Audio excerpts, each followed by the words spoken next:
สบายดีทุกคนมื้อนี้เราจะมาแนะนำ Acer Aspire R5 2-in-1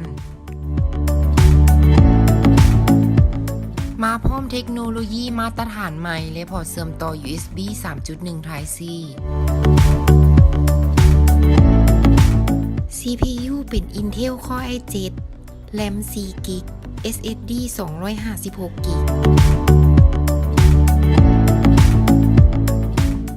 Windows 10 Home 64 บิตลิขสิทธิ์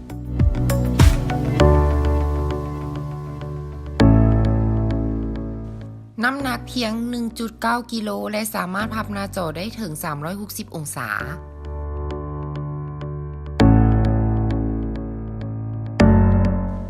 หน้าจอแสดงผลขนาด 14 นิ้ว Full HD Touchscreen จอสัมผัสราคาเพียง 7,800,000 กีบพร้อมรับประกันจากศูนย์ Acer 1 ปี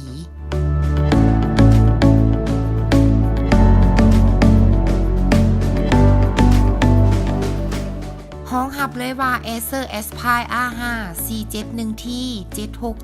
7679 ตอบโจทย์ทานแน่นอนแม่นไผที่กำลังซ่องหา 2-in-1 Notebook ที่มีความสดใหม่พับหน้าจอใช้งานได้หลากหลายโหมดน้ำหนักเบาวัสดุดีพกพาง่าย